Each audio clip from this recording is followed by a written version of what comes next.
রাতের অন্ধকারে চলে এসেছি ক্ষেত বাগানে। এসে দেখছি মাশাআল্লাহ মাশাআল্লাহ মাশাআল্লাহ, আল্লাহ মাশাআল্লাহ। জাহাঙ্গীর এদিকে ধরো তো, এটা আমার দেশি লাউ। এদিকে এদিকে তাকাও একটু,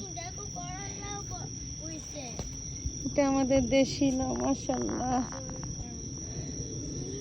আরেকটা দেশি, হ্যাঁ দেশি লাউ আরেকটা ছিল। কোথায় কোথায়? ওয়াও মাশাআল্লাহ, আল্লাহর কি নিয়ামত, আল্লাহ মাশাআল্লাহ। লাউ হবেই না এখন মাশাআল্লাহ, কত লাউ। যদি এগুলো ছোট ছোট আঁকা চান, চলো এইটা কাটতে হবে আর ওই দিকে কাটতে হবে। দেখো তো ধুন্দুলের কি অবস্থা, দিকে তাকো তো, ধুন্দুল কাটতে হবে। ওয়াও, এ কি, এটা তো কলসের মতো ধুন্দুল। ধরো একটু দেখো, এখানে ধুন্দুল। তারপরে এটাও লম্বা হয়েছে কি, কিন্তু তেরা বেকা। এই দুটো কাটতে হবে এখন। আমার চোখে ধরো না, তুমি দুপুরে ধরো, দেখো কোথায় আর আছে। কেটে দাও, কেটে ফেলো। বিসমিল্লাহির রহমানির রহিম। চলো তোমার ব্যাগটা ধরো, ব্যাগটা ওপেন করো। যেহেতু আমরা প্রবাসে থাকি, সারাদিন কাজকর্ম থাকে, আমাদের আসার টাইম পাওয়া যায় না শনি রবিবার ছাড়া। তা আমরা শনি রবিবার ছাড়াও মাঝে মাঝে আসি, কারণ ফল ফলাদি বড় হয়ে যায়, যে কারণে রাতের অন্ধকারেও আসতে হয়। কিচ্ছু করার নেই। এটা ধুন্দুলতে পারো। বাইরে অন্ধকারে যেও না, কোথাও স্নেক থাকতে পারে। মাশাআল্লাহ।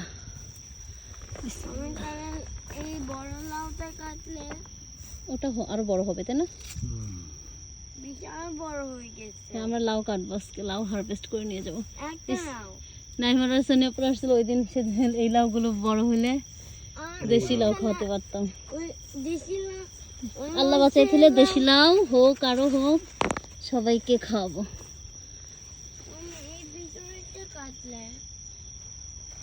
হ্যাঁ কাটবো, এটা কেটে ফেলো নাকি? এটা দুটাই কাটতে হবে, তিনটেই কাটতে হবে। হ্যাঁ এটা মানে ওই লাউটাও কাটতে হবে, দুইটাও কাটতে হবে। তোমার মোবাইলটা দাও, ওদের আলো ধরে দিয়ে হাতে। বিসমিল্লাহির রহমানির রহিম। আমরা কেটে ফেলেছি দেশি লাউ। ধরো তো দেখি, একটু ধরো তো এদিকে। আলো, রাতের অন্ধকারে আসছে, একজন লাইট না ধরলে একজন দেখা যায় না। আল্লাহ। তারপর এটা যা বড় ব্যাগটা কোথায়? এই যাও, চলো না, আবু নাই। দেখো তো, দেখো কোথায় হয়ে আছে।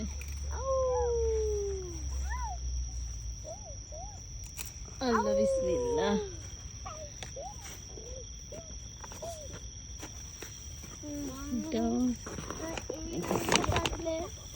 না কাটবো, নাও কাটো। রাতের আধারে লুকিয়ে আমরা আমাদের বাগান থেকে আমাদের লাউ চুরি করতে এসেছি। তিনটা এই যে শনি রবিবারে কাটা যাবে।